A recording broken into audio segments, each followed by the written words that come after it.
Salut les rêveurs, nous c'est Romain et Nadia, deux créateurs libres et nomades sur les routes des Amériques. Chaque semaine, on vous propose un moment d'évasion et de réflexion au cœur de notre moving life. De la pleine nature, de la bus life, des voyages et du mentorat. Voici tout ce que vous pourrez trouver chez nous. Alors soyez les bienvenus les rêveurs sur Blondeau de Moving Life.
Encore en train de manger de la gomme de sapin ?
Est-ce qu'il a accepté que tu montes dessus là?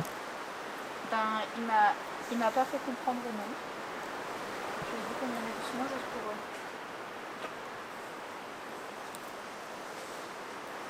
Waouh, c'est beau!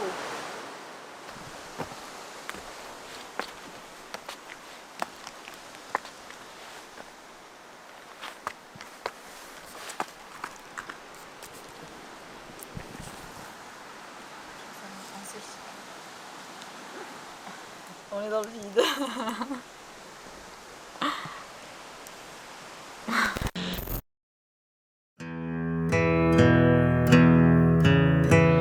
Salut les rêveurs, alors voilà, pour les plus pointilleux et les plus attentifs d'entre vous, vous aurez remarqué que le bus présentement n'est plus dans le sens dans lequel il était avant, depuis 1 an. Ce qui sous-entend que nous avons bougé le bus, ce qui sous-entend que le bus a roulé. Et oui, il a roulé les rêveurs, car c'est la plus grosse des annonces que nous avons depuis 1 an concernant le bus, c'est que le bus roule, le bus est réparé. Oui, vous avez bien entendu, le bus est totalement réparé. Il est monté sur le towing dimanche, donc c'était une vraie épreuve pour moi encore une fois de le revoir monter. C'était la 8e fois qu'on le mettait sur une remorqueuse, mais là j'y croyais. J'avais eu un super feeling avec le garagiste du garage donc Lacroix-et-Roi à Nantes, juste à côté de Lac Mégantic. Puis bah, ça n'a pas loupé. Dès le lendemain matin, ils l'ont rentré sur le pont et après seulement 3 heures de travail, j'ai reçu un coup de téléphone me disant que notre véhicule était prêt. Donc ils ont trouvé le problème. Alors certes, on avait fait quand même pas mal de recherches, on leur avait expliqué un petit peu tous les symptômes, donc ça aide aussi, mine de rien, quand on met le nez dedans. Mais notre première intuition était la bonne, c'était donc un problème électrique. Mais on a eu de la chance puisque Alexandre, un des garagistes, donc celui qui s'occupait de notre petit bus, a trouvé la bonne couette tout de suite, donc une couette avec au moins je pense 20 ou 30 fils dedans, et en bidouillant un peu là-dedans, il s'est rendu compte qu'il y en avait un qui était complètement dénudé et limite sur le point de se couper, donc qui était un fil de ground et qui faisait en fait un court-circuit avec le sensor, celui qui rejoint le sensor de la pompe à fuel. Donc tout ça étant que quand il touchait le métal, il faisait aussi court-circuit avec la pompe à fuel, ce qui faisait que on avait un water in fuel, donc la pompe s'arrêtait, donc plus d'alimentation en fuel, donc le bus stallait inévitablement à chaque fois. Donc c'était tout juste ça, un tout petit fil coincé dans le moteur. Là, j'ai roulé hier, on l'a ramené jusqu'ici, on a fait 20 km avec. Tout va extrêmement bien. Le fait de savoir en fait que c'est simplement un problème électrique, que c'est pas un problème moteur, que c'est pas un problème mécanique, entre guillemets, ça m'a rassuré parce que je me suis dit, Pio en fait, comme on nous l'avait dit, il est robuste. Comme on nous avait dit, ce moteur, oui, il est difficile à travailler, le 6 litres de Ford. Il est difficile à travailler, mais c'est un moteur robuste. Alors c'est comme tout bon diesel, il nécessite d'avoir de l'entretien. Mais si on l'entretient bien, si on fait les réparations qu'il faut, il peut vraiment nous durer longtemps. Donc ça m'a extrêmement rassuré et ça m'a fait du bien. Donc plutôt que de retrouver la confiance en le véhicule, il va falloir que je retrouve la confiance en moi. Je pense, avant tout, c'est plutôt ça en fait, c'est cette confiance-là qui va me faire défaut pendant les premiers kilomètres, je pense. Donc voilà, je suis très heureux, on est très heureux, et puis voilà. Écoutez, je pense que ça va être tout pour cette vidéo, je pense que les émotions sont assez fortes, les résultats sont assez forts, donc on va passer à la suite. Et encore une fois, comme je le dis à chaque fois, comme je le dis très souvent, partout, dans les podcasts, dans mon livre, dans le guide, dans tout ce que je partage un peu partout, les limites que vous avez sont celles que vous choisissez de vous imposer. C'est vraiment une phrase qu'on peut avoir comme mantra. Les limites que j'ai sont celles que je choisis de m'imposer. Et c'est aussi pour ça que je vous disais, il faut que je retrouve confiance moi aussi dans le bus, parce que c'est une croyance limitante qui s'est programmée en moi à force de tomber en panne. Et cette croyance, il faut que je la dilue, il faut que je la fasse disparaître. Donc c'est ça, dites-vous bien que les limites que vous avez sont celles que vous choisissez de vous imposer le plus souvent et dans la grande majorité du temps, dans 99% du temps. N'oubliez pas qu'on est créateur de notre réalité et qu'on peut faire tout ce qu'on veut si on décide d'y croire, si on décide d'avoir la foi. Donc là, tout avance vraiment pas mal. Dans pas longtemps, on va être donc une petite semaine dans le bus, donc ça va ralentir considérablement les travaux. Et en attendant, c'est ça, c'est un peu de l'organisation, tout ce qu'il y a à faire. Entre les budgets, l'argent qui s'amenuise, autant vous dire qu'on en a pas beaucoup, donc faut vraiment jouer avec ça. C'est aussi pour ça que tout le chantier se passe un petit peu d'une manière un peu bizarre. Pour certains, j'imagine, c'est pas très logique, à plein d'égards, mais c'est parce qu'en fait, on fait en fonction de notre argent. Et moi je continue d'avancer malgré tout, donc il faut que j'anticipe tout, que ce soit en termes d'électricité, etc. Donc j'ai vraiment de l'ouvrage à ce niveau-là. Et là, ce que je vais faire en fait, c'est que je vais continuer la cuisine, mais avant de faire les trous dans le plan de travail, je vais m'occuper de faire toute la partie qui est derrière, donc tout ce qui vient cacher aussi au niveau des fenêtres. Parce qu'après, ça va me déterminer ma profondeur de plan de travail et je vais pouvoir ensuite faire les trous pour l'évier et puis pour les deux brûleurs propane. Donc c'est un gros ouvrage, c'est assez technique, en sachant que tout le caisson de cuisine est déjà fait, les portes donc sont déjà posées, etc. comme vous l'avez vu. Tout est un peu fait, donc à déplacer ça devient vraiment compliqué, mais c'est ça, j'ai été obligé de faire dans ce sens-là pour des raisons de timing et puis de budget. Donc je vais faire ça, et puis je vous montre comme d'habitude.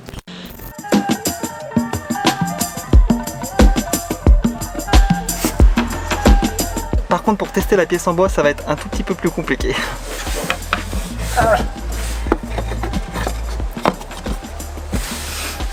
En fait, pas vraiment.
Ouf.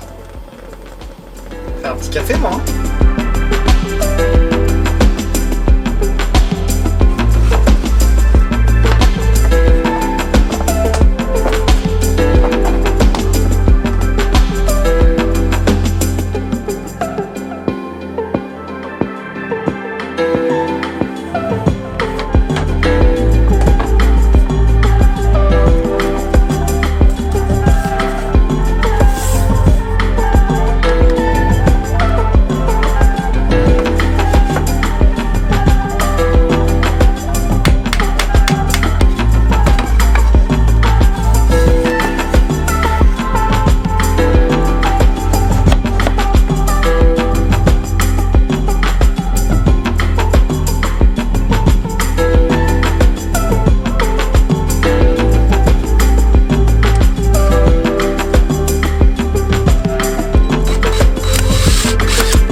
Bon, alors là, je vais m'attaquer à la peinture donc de la partie métal du poêle, ainsi que de petites vis et des petites attaches qu'on va utiliser pour nos rideaux, pour nos tringles à rideaux. Ça, c'est vraiment une super pièce. Tiens, je vous la montre. Elle est vraiment top. C'est des petites pièces comme ça que je vais fixer dans le meuble en haut. Ensuite, on aura juste à soulever comme ça et à venir fixer en fait notre petite tringle à rideau qui sera donc un petit tourillon de bois. Ça, vous verrez à l'installation, mais en gros, c'est une petite pièce de quincaillerie. Je sais même pas comment ça s'appelle. Je sais même pas ce que c'est vraiment en fait, mais j'ai trouvé ça. J'adore farfouiller dans les quincailleries pour trouver des petites pièces comme ça qui existent déjà, des pièces semi-finies en fait, comme on appelle. Donc ça va être parfait. Donc je vais m'attaquer à ça.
Ça c'est gauche.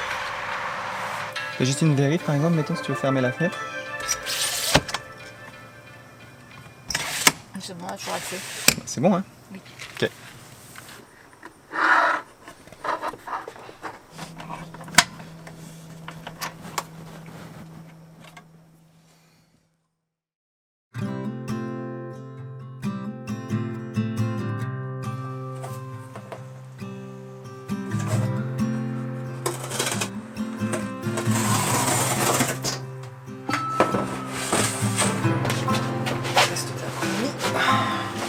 Alors voilà, aujourd'hui je vais attaquer un gros sujet qui est donc la table qui va être ici. Donc ça va être un gros ouvrage quand même malgré tout. C'est pas quelque chose que j'ai l'habitude de faire, en plus les lamer les coller, en tout cas sur d'aussi grosses surfaces. Donc j'espère que ça va bien se passer, j'espère que cette table sera bien droite. Donc voilà, je vais attaquer ça maintenant.